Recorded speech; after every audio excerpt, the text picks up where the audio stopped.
Welcome to Stuff You Should Know, a production of iHeartRadio.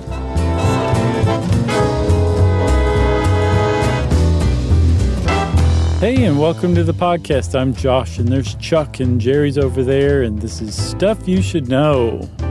And I can't help but feel that I'm being subtweeted right now. What for? I don't know what that means. Oh, it's where you talk about somebody without directly talking about them. You just kind of maybe talk about their behavior or how you disapprove of something that they did, but you don't directly say, this person did this and I don't like it.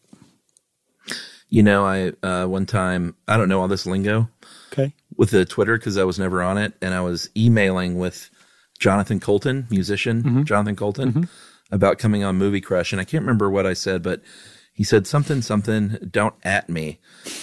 And I didn't know what that meant. And I was like, oh my gosh, I'm sorry. I'm not sure what I did. I don't know. I apologize if I did something wrong. And I think he was kind of like, who is this idiot? Hodgman likes this guy? And I think doesn't that just mean you're tagging someone on Twitter or something? Yeah, but usually it means like you're telling them that they got something wrong or you disagree with what they said or they should be ashamed of what they said. It's usually a hostile thing that you're adding somebody. Gotcha. Or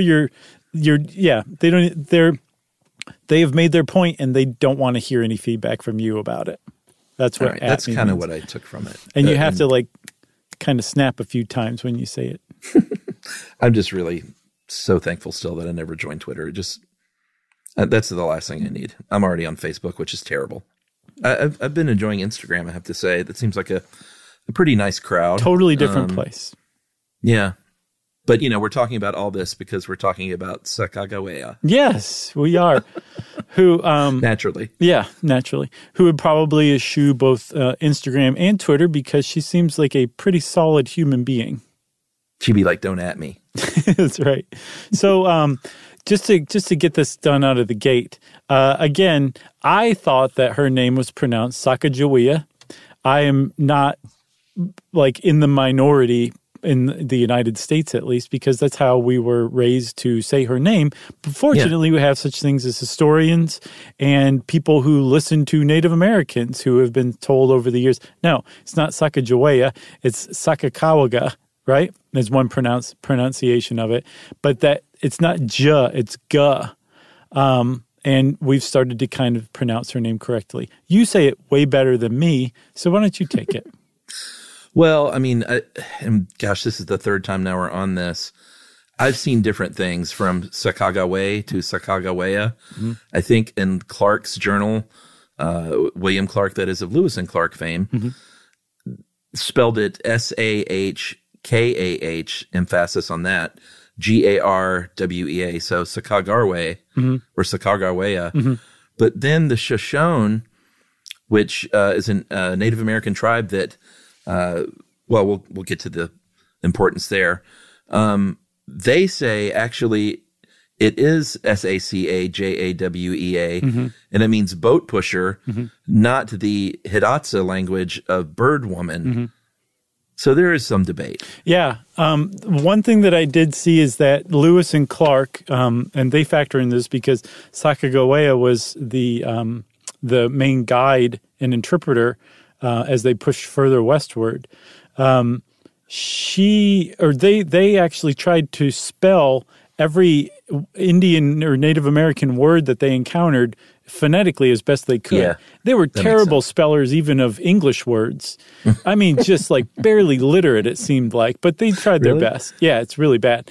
But they tried to spell every word that they found phonetically.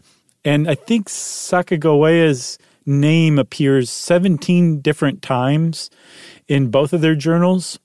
And not once do they spell that third syllable, G, with a J sound, with a J. It's always a G. Okay. And they think that it was a hard G, so that it's Sacagawea, not Sacagawea. So they said it's definitely GIF and not GIF. Right, which it is definitely GIF, as we all know. So if you listen to the Lewis and Clark episode, was it a two-parter? I feel like it was. It was not. It was not? Wow. You're thinking of the Evel Knievel episode. God, it's so embarrassing. You always bring that up to shame me, I think. It shames both of us, and Jerry to a certain extent as well, for That's letting true. that like, one she through. could have stepped in, been like, for God's sakes, what are you doing? Totally. Consolidate, man. So a great episode, though. I know in that episode we talked a bit, obviously, about Sacagawea and Ken Burns and his great documentary about the Corps of Discovery. Mm-hmm. But she was born... she lived a short life, and there is a little controversy on how long she did live, which we'll get to at the end. Yeah. But she was born in either 1788 or 89 as a member of the Lemhi, is what I'm going to say. Okay. Lemhi band of the Shoshone tribe, which we spoke about a minute ago. Is it Shoshone or Shoshone? Shoshone? Is it Shoshone? That's Probably what Shoshone. I've always heard, but then again, I always heard it was Sacagawea too. I know. I believe it's Shoshone. She grew up, though, in a very, I imagine, lovely, lovely part of the country in what is now Idaho, in the Salmon River region. Yes. So she was actually a member of a specific band of the Lemhi Shoshone.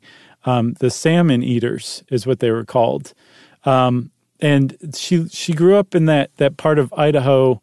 I guess it was around the Bitterroot Mountains near the Continental Divide, and the Bitterroots are part of the Rockies. But yeah, it just sounds absolutely gorgeous. The Shoshone tribe was enemies to the Hidatsa, who you mentioned earlier. And the reason that they say that Sacagawea means bird woman is because Sacagawea became an involuntary member of the Hidatsa tribe when she was around 12 years old. I didn't get if she was out on a buffalo hunt or if the Hidatsa happened to be out on a buffalo hunt and came across her. Did you understand that? I'm not sure. I kind of just in my mind thought that they were out, but I guess it doesn't really matter because either way, she was kidnapped and settled with them near what is now Bismarck, North Dakota. Yeah. And here's where her life took or I guess that event actually took her life in a very different direction. In that was a trading center, an international trading center. So people from all over the world would kind of stop through there to trade their wares. And she was essentially, it's hard to not say kidnapped again. A French-Canadian fur trader, Toussaint Charbonneau, beautiful, took her as property. He called her his wife, but we can't, now through today's lens, we've gotten a lot better about not glossing over that stuff. Right. She was property to him. She was a teenager, I think like 16 or 17. Not even, I think she was actually 15. Oh, was she? And she was about 2 decades younger than him. And there's no other way to say it other than she was property, and part of being property was that she was raped by Charbonneau.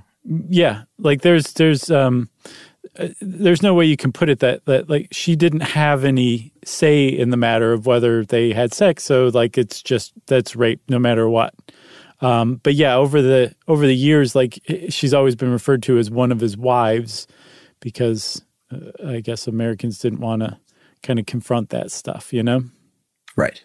So she ends up living among the Hidatsa and as Charbonneau's wife / property, because Charbonneau, being a fur trader, and the Hidatsa settlement that they lived at, being this kind of international trading post, he had kind of adopted like the Hidatsa way of living himself. He just being a fur trader, he had to be able to handle himself out in the elements. So I think it was his speed. From what I gathered, for the rest of his life, he just basically lived in a style similar to Native Americans. So she, aside from being away from her native tribe, she lived, probably in a fairly cosmopolitan manner compared to how she would have had she never been kidnapped from the Lemhi band of Shoshones, which is kind of sad. But there's one thing that should be said.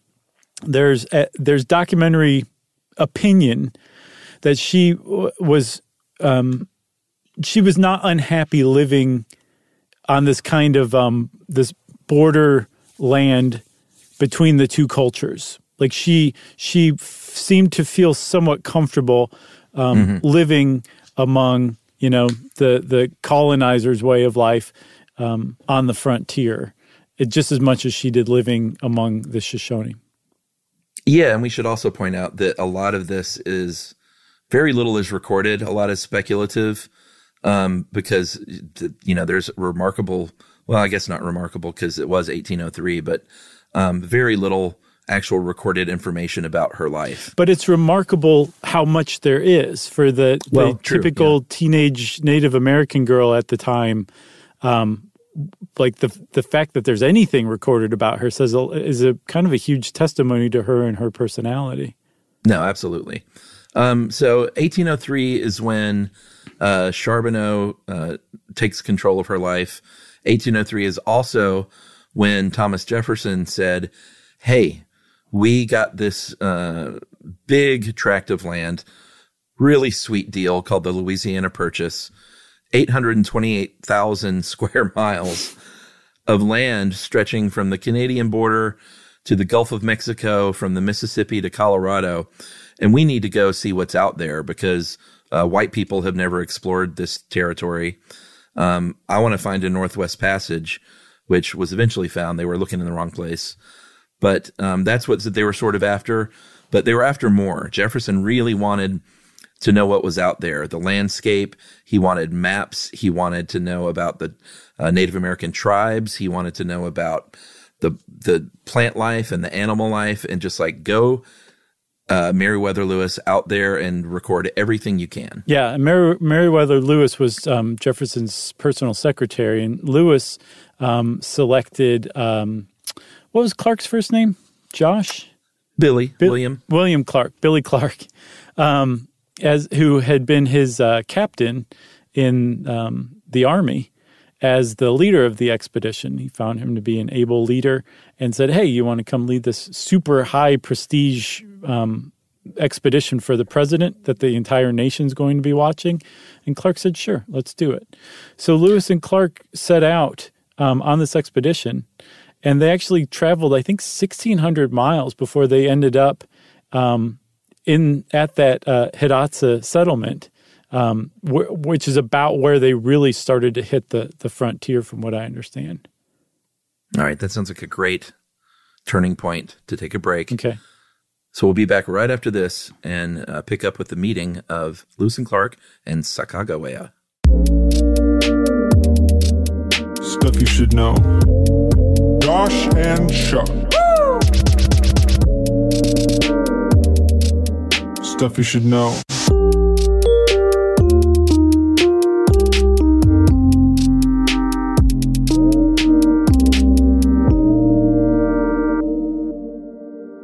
Okay, Chuck, so we've reached what is now today Bismarck, North Dakota.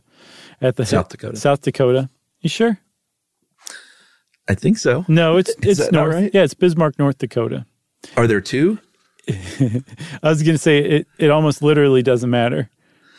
We're going to get crushed for this. It is. No, it's definitely Bismarck, North Dakota.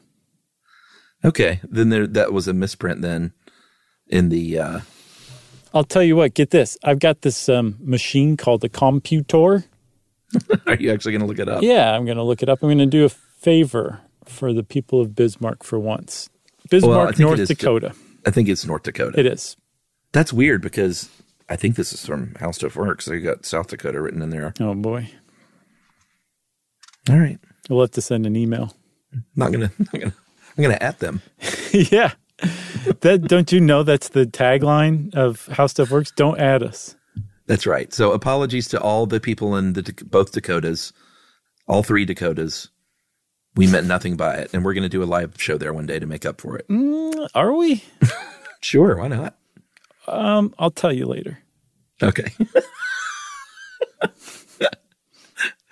All right, where are we? It's November 2nd, 1804, when they finally land, and they meet up with Sacagawea, who is 6 months pregnant at this point. And Charbonneau is, I get the impression that he's a bit of a, not a grifter maybe, but sort of an opportunist. Yeah? Yeah, I think so, for sure. I mean, like, he's a fur trader, for Pete's sake. Like, you got to be... Well, true. You got to be a little...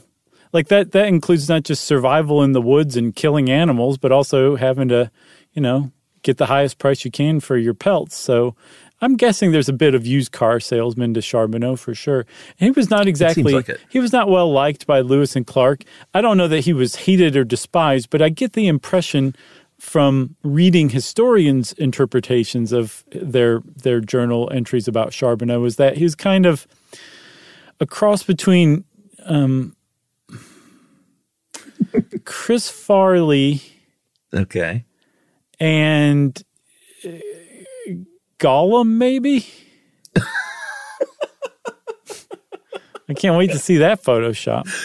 Oh, goodness. Yeah, I know who's going to take care of that for us. So just this idea that this guy was not competent necessarily and was maybe a little bit evil, and that's all you need to know about Charbonneau. I also get the impression, Chuck, that there was a we'll talk about later, but there was Sacagawea was plucked from historic obscurity and really kind of raised up on this pedestal, and I think rightly so. But there was a sport that developed alongside of that where you could very easily raise Sacagawea up by contrasting her to her good-for-nothing slave-holding, quote, husband, and showing how just terrible he was at everything. It made her look all the much better. So I think there's a sport to it. There's a kind of a long history of putting down Charbonneau. But I think that it's kind of rooted in fact, from what I understand. Yeah, so at any rate, he comes along and he's like, hey, you guys really need to bring me along and my wife / property here. I speak Hidatsa and French, and they're like, we don't really need that. But I see that Sacagawea speaks Shoshone, and we really need to learn that because at a certain point, we're going to need to talk to them to get some horses. And since we can't hire a woman because it's 1803, we have to actually hire the husband to get her to come along. I guess you both can come. Yeah, so like we got to explain why Sacagawea being Shoshone was really important. And it was, like you said, those horses. And somehow, I'm not exactly sure how they already knew this because these are the first Americans to chart a course westward. But they knew that the Missouri River and the Columbia River was separated by mountains, the Rocky Mountains, the Bitterroot Mountains to be specific. And that since they were taking to the river, they were going to need to get from one river to the other, and that the Shoshone Indians happened to live exactly where they needed, or where they needed to pass through, where they needed the most help, where they needed horses. And so having a Shoshone along to help broker a deal would be incredibly useful. So useful, in fact, that the arrangement was going to be that when they finally met up with the Shoshone tribe in this area where they needed the horses the most, Sacagawea was going to speak to the Shoshones, and then she was going to translate what the Shoshones said into Hidatsa to Charbonneau. Yeah. Charbonneau was going to translate from Hidatsa into French for a French-speaking member of the Corps of Discovery, who would then translate from French into English for Lewis and Clark. That's how important. Charbonneau didn't even speak English? No, he spoke Hidatsa and French. So okay, I thought that meant in addition to English. No, he did play a role that was important. He was going to translate from Hidatsa into French. It would have been way better if he had spoken English, but it just meant another person in the chain. Everything came out purple monkey dishwasher at the end. So one thing we failed to mention, I think, which is just remarkable, is that a couple of months before they leave together, Sacagawea has her son Jean-Baptiste, known as Baptiste, and so. And I know we talked about this in Lewis and Clark, but I think I didn't have a kid at the time. It's just astounding to me now that I've had a 2-month-old baby to take and like keeping that baby alive and all the comforts of, modern day America, to take a baby like that on a voyage like this is astounding. Yeah. For sure. It's really remarkable. Yeah. And I mean, like, if you look at all of the memorials to Sacagawea, I don't think there's one out there that doesn't also show Baptiste as well. Of course not. Not just because he was an adopted honorary member of the Corps of Discovery, basically a mascot, sure. But also because it just goes to point out just how astounding what his mom did was, you know. I think when Sacagawea was put on the dollar coin in the United States in 2000, Hillary Clinton famously referred to her as the original working mom. Wow, that's a pretty cool designation. I thought so too. So yeah, I think it's great to just that she's remembered as, you know, doing all this with a baby strapped to her back the whole time. Right. So that's their plan. They plan to get there, send her out to talk to the Shoshone tribe to get these horses, but which was a good plan, but it was even way better. It worked out like almost like it had been written in a movie script or something. Yeah. Because I think it is Lewis shows up first and has contact with an older woman of the tribe, and then about 60 Shoshone on horseback ride up. And they're like, you seem like a decent guy. You're friendly. Let's all make this work out.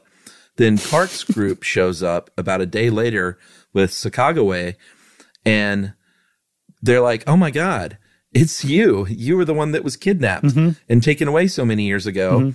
And then Chief Kamehameha rides up, and it's Sacagawea's brother. Yeah.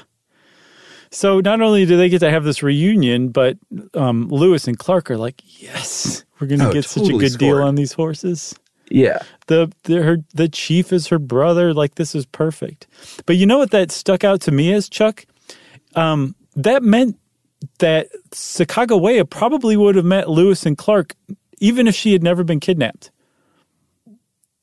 Yeah, maybe so. Isn't that really crazy to think? Like, that one way or another, she was going to probably meet Lewis and Clark, even with her life diverging that radically from its, you know, original projected path. Yeah, and what it really did was, I mean, she was already proving to be useful in that she could identify berries and things that you could eat and plants that you could use as medicine, and kind of acted as the navigator in a lot of cases. Like, no, we need to go this way. I've been here before. This is where I grew up. Yeah, there's a huge rock called Beaverhead Rock that she famously recognized, that you can go visit and stand in the place basically where she showed Lewis and Clark, like, look, my people are going to be right around here. I recognize this place. Yeah, so they've already got all this respect for her up until that point. And then she has such an in with the Shoshone. Like you said, they get, I'm sure, a really good deal on the horses. And not only that, but they get help. They get, like, they kind of partner up with them to help them along, which is a really big deal. Yeah, because Lewis and Clark's expedition had somewhere in the neighborhood of 40 people involved, huge boats, several huge boats, lots of equipment, lots of instruments. And some people say, well, like, if they needed horses so bad, why didn't they bring the horses? Well, because they traveled by water. They really needed horses really, really badly, but just for this one specific part of the trip in between the Missouri and the Columbia River. Thomas Jefferson very famously called it a dilly of a pickle that they had run into. But the fact that they were able to get the horses from the Shoshone, it just basically checked this enormous box that the whole expedition was predicated on. They could not have completed their mission without this. And Sacagawea basically brokered that, made sure that box got checked. And there's one other thing that stands out about her too that gets overlooked that I saw in a few places. Charbonneau had another wife who was Shoshone.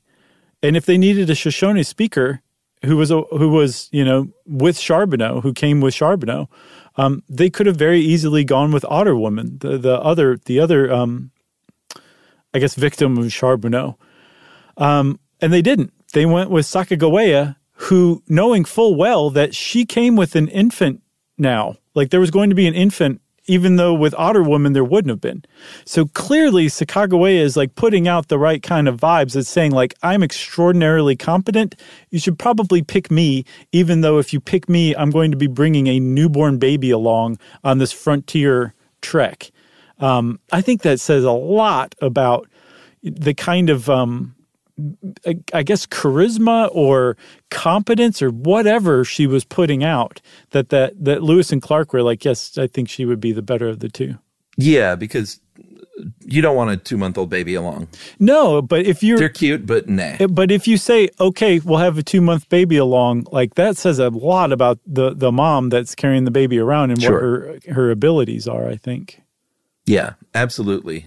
She also proved her worth when, and I can't remember I think we might have talked about this, when there was one of their sailing vessels almost capsized. Yeah. When a big squall hit it. Apparently Charbonneau was navigating. He panicked under pressure, and it was Sacagawea who was calm and said, you know what, we need to get these papers together. We need to get the books that we've been writing in, all these navigational instruments and medicines and provisions and other stuff. We need to get it all together and take care of it. And also this baby, and basically saved that situation. And Charbonneau was just, he was like, oh my God, oh my God, oh my God, oh my God. Sacre bleu, sacre bleu. That's right. Yeah.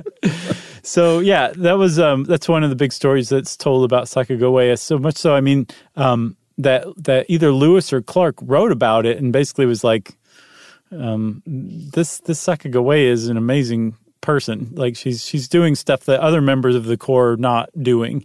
I mean, there is, I think, at least 12 members of the Corps of Discovery who aren't mentioned by name in either of the journals of Lewis and Clark throughout the expedition. They did work, they did their job, obviously, but they didn't get mentioned because they weren't doing stuff like Sacagawea was.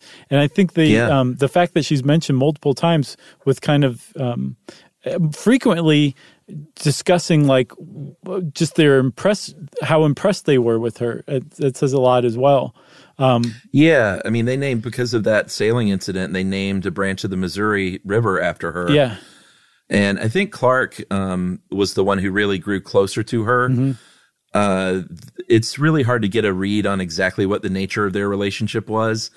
It seems just like maybe a mentor type of relationship, in that he kind of took her under his wing and took these long walks with her. I don't think there's anything untoward about it, is kind of what I'm getting at. I don't have that impression either, and I have not run across a historian that's asserted that there was something untoward about it either. The way I but they took were it, close. They were. The way I took it was like an adopted little sister kind of thing. Yeah, that's kind of the way I see it too. I also don't think Charbonneau would have stood for that. I think that would have been not okay with him, because he was the kind of guy who'd be like, that's my property. Right. Well, of course. So I don't have that impression, but yeah, I thought the same thing, as well. And in fact, they thought so much of her, especially Clark, that, and this is a really telling thing, is that when they reached the Pacific coast, there was a vote on whether or not to stay there for the winter or not. And they actually let her vote, which in the early 1800s, to let a woman have a vote like that was remarkable. Yeah. So when they decided to stay, that vote led to them staying in what's now Astoria, Oregon. They built a winter quarters called Fort Clatsop after a friendly tribe nearby. And Fort Clatsop? That's what I thought too, but it's close. There's an L in there. Clatsop. But the Clatsop people said, hey, get this, there's a beached whale. You got to see this thing. It's enormous. And so I think Lewis was like, okay, we're going to go check this out. You guys stay here. And Sacagawea, I know we talked about this in the Lewis and Clark episode. Sacagawea said, look, man, I have walked a long ways and helped you guys out. And the idea that you're not going to let me see the ocean. I've never seen any ocean. You're not going to let me see the ocean. And this giant whale that's been beached, come on. And so Lewis relented very famously and was like, okay, come along. So Sacagawea she put her foot down basically and said, no, I'm going to see this. That would be unusually cruel not to let me. So she went and saw this giant whale. She saw the ocean for the first time. I mean, that's a pretty big, I've never seen a beached whale. Imagine seeing a beached whale the first time you see the ocean too, Yeah. I remember when I, as a young kid, when we showed my grandmother the ocean for the first time, and she was in her, she was probably in her 70s. She lived to be 100. Wow. So she had to be in her mid 70s when we took her to the ocean. Yeah. And we walked her out there, and she walked out on the beach. I'll never forget it. And said, "Ooh, it's big." That's cute. And that was about it. She didn't hang out for long. She's like, "Oh, I'm good. This was enough." Yeah. And there was no whale to poke with a stick. So you want to... I'm kidding, by the way. You should never do that. Poke a whale with a stick? Yeah, I was making a joke. That wasn't nice. I think everybody knew that, Chuck. Yeah, you try and get that whale back in the water if you can. Not with the stick, though. Not with the stick. You want to take our second break? Yeah, we'll talk about how this all wrapped up and what happened to her afterward, right after this. Stuff you should know. Josh and Chuck. Stuff you should know.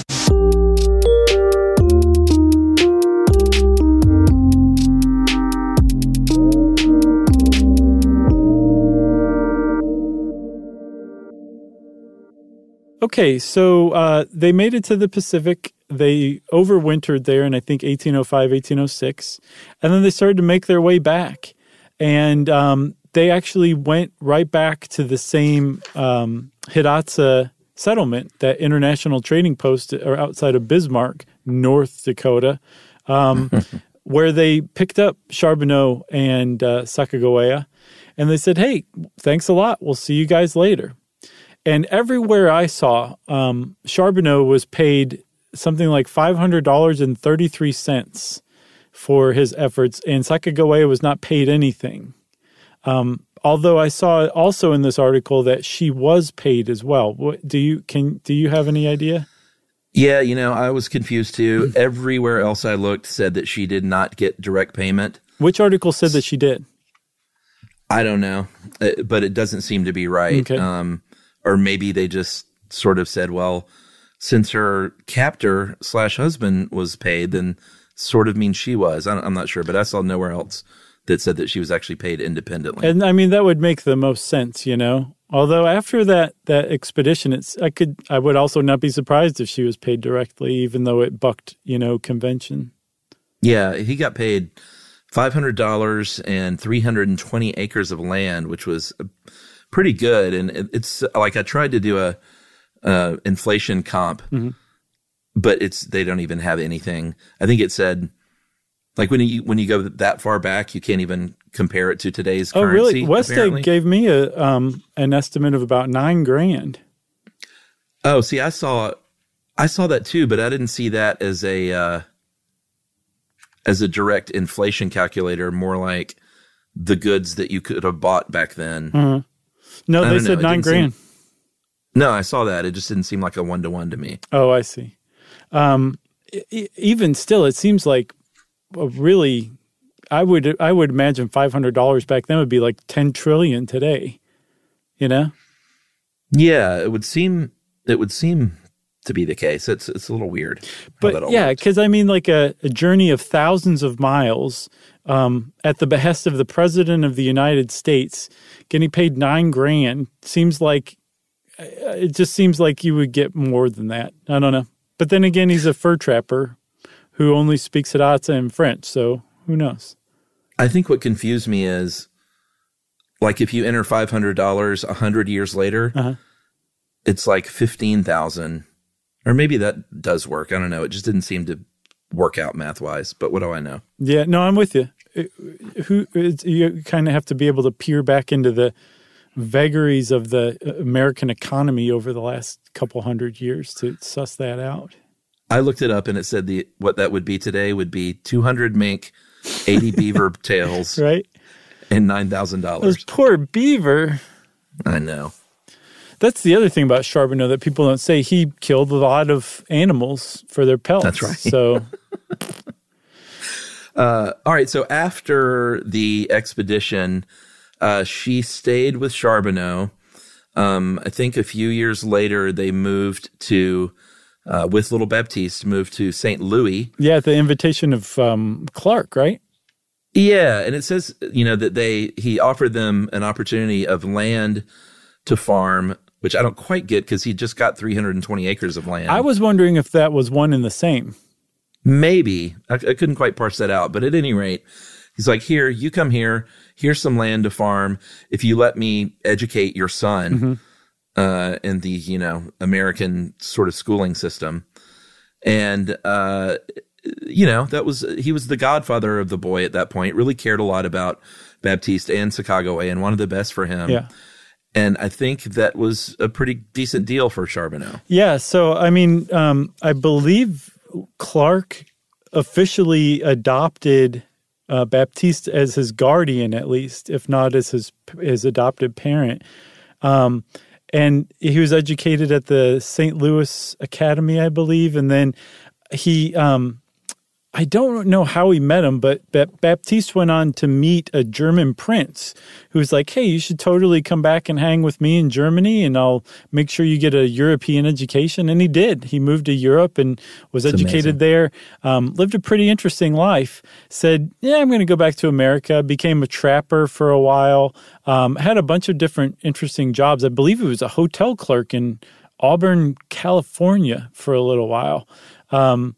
So, yeah, he did a bunch of different stuff and had a pretty amazing life, in addition to basically being the official mascot of the Corps of Discovery's expedition. Yeah, and he ended up taking guardianship because Charbonneau and Sacagawea left in April 1811 to go on another fur trading expedition, and they left Baptiste with him. Right. So I think it kind of worked out for everyone. Yeah, I get the impression it wasn't like, we don't want our kid, and Lewis was like, give me your kid. I think like it was for the best interest of the kid, and they all loved him very much. That's the impression I have. She also had a daughter about a year after that in 1812, Lisette or Lizette. I don't know if it's an S or a Z. And this is where we get to the sort of fork in the road as to what actually happened to Sacagawea. There are a couple of stories. One is that she died not long after of what was called putrid fever, or which is probably typhoid fever. That's terrible. There's another story, in which she would have been about 25 years old in December of 1812. There's another story that she went on to live a very long life in another part of the country. But I think that one has kind of been shot down, right? Yeah. So at the turn of the last century, Sacagawea was kind of dug out of obscurity. Well, actually, there was a guy who was the official, I don't know, biographer or chronicler of the Corps of Discovery's expedition, where he was in charge. His name was Biddle, I believe. He was in charge of basically taking the notes of the Corps of Discovery and getting them ready for publication. You just couldn't publish the whole thing like that. He edited them, basically. But he also interviewed Clark, and out of his interviews with Clark, we found a lot more out about Sacagawea than we knew before. And Biddle was like, this is a very interesting story right here. I'm going to put Sacagawea front and center. So he kind of brought Sacagawea into the foreground for the first time. But then almost a century later, as the women's suffrage movement was starting to gain momentum, there was a woman named Eva Emery Dye, who wrote a book about the Lewis and Clark expedition and said, here's my heroine. Sacagawea is a heroine. I'm going to basically use her as an icon for the suffragette movement. And that's how she kind of became this symbol from that point on. I don't remember what kicked off the spiel, though. You asked a question or you said something. What was it? Do you remember? What spiel? My spiel about how Sacagawea was kind of brought out of obscurity by these writers. Where it came, this idea came from that she had gone on to live a long life. Right. That first book that was written by Eva Emery Dye was picked up by another historian who said, you know what? I've heard these stories about this woman who went on to live at the Wind River reservation, and I think she's actually Sacagawea, and that kind of kicked off this whole hunt.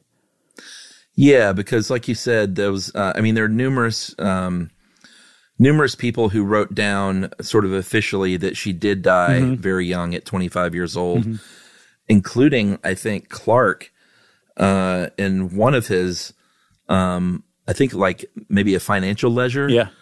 Ledger. It was a cash book about like where people, like where are they now basically, and have they been paid? Right. And next to her name, he just wrote dead, which not even a frowny face next to it. I guess if it's a ledger, you're just trying to sort of, be cold about it. But that for someone who really cared a lot about her, it seemed it probably wasn't the right place to wax philosophical. Right. But also some people have said, well, no, he was covering for her because the legend goes that she left Charbonneau, ran off to live a life away from her. As an independent woman. Right, exactly. Which really kind of dovetailed with the suffragette movement's push for women's rights. So that was a great idea that's what she did. And the idea was that Clark was covering for her in his little cash ledger by saying she was dead, knowing full well she was alive. Other people are like, who's going to ever look in Clark's cash ledger like Charbonneau's ever going to get his hands on it? That's probably not correct. And the whole idea that she went on to live on the Wind River Reservation until age 100 when she died in like the 1880s. Makes for a good story. It makes for a great story. And there was a woman who did live like that. Her name was Paraivo, also known as Basil's mother, who lived to be 100. And a lot of people said, no, that's Sacagawea. But that was before more historical record came out, including an account from a guy who worked for the same fur trading company that Charbonneau did, knew Charbonneau personally, and wrote in his journal, had no reason to make anything up. But in December, I think on December 20th of 1812, was it? Yeah. Wrote that Charbonneau's wife... he's the one who said that she had a putrid fever and died, and that she was the best woman in the fort. She was a good woman and the best woman in the fort. She was aged about 25 years, which totally fits the bill for Sacagawea.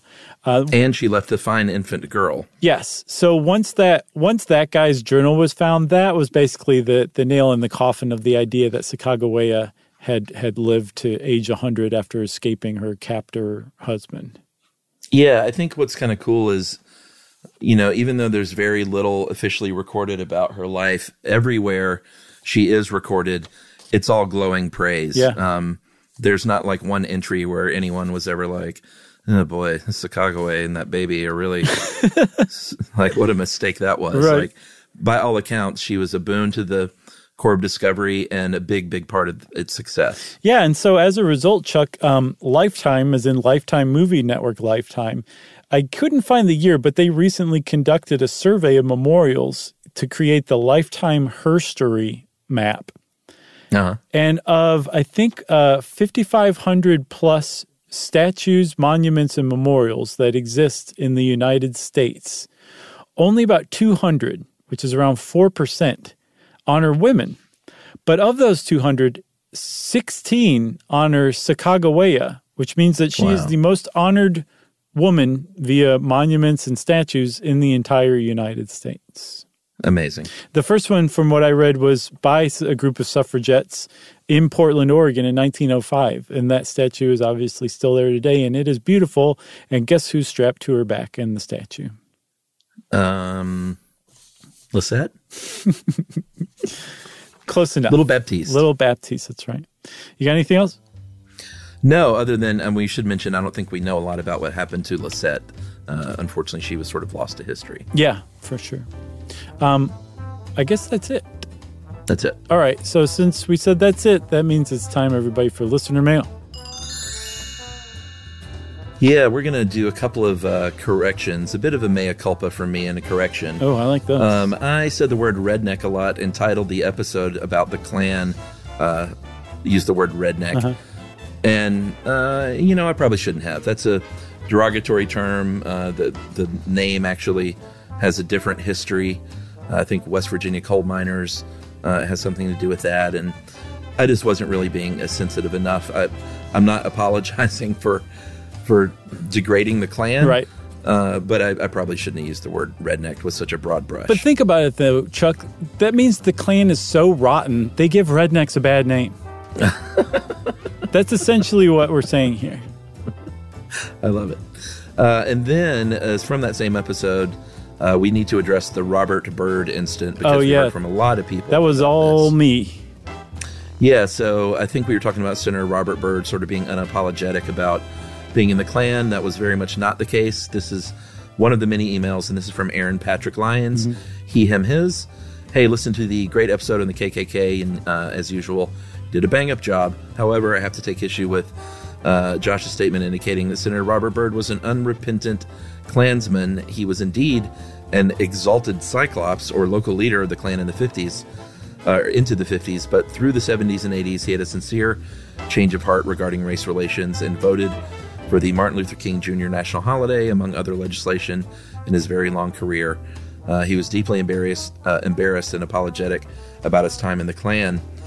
And that is, like I said, from Aaron Patrick Lyons in Cedar Falls, Iowa.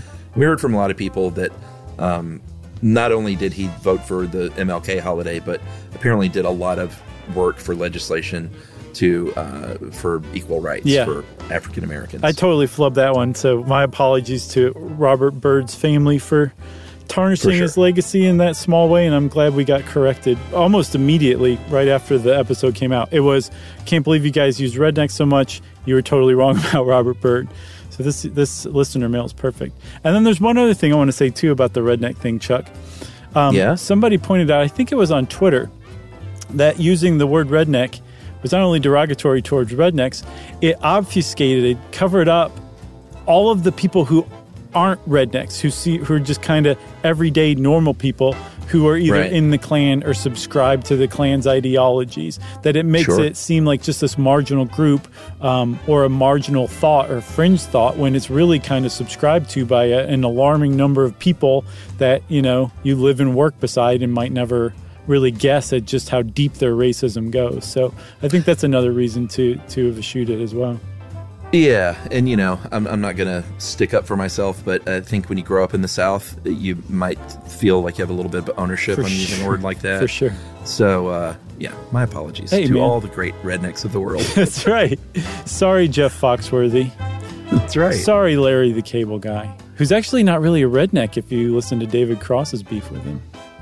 I mean, that's fully an act, right? Yeah, from what I understand. He created that persona to get more fans of comedy. That's right. Smart man. That's right. And, I guess since we started talking about Larry the Cable Guy, that's the end of this episode, and listener mail is petered out. And if you want to get in touch with us to correct us or call us out for something or whatever, lay it on us. Send us an email to stuffpodcast@iheartradio.com. Stuff You Should Know is a production of iHeartRadio. For more podcasts from iHeartRadio, visit the iHeartRadio app, Apple Podcasts, or wherever you listen to your favorite shows.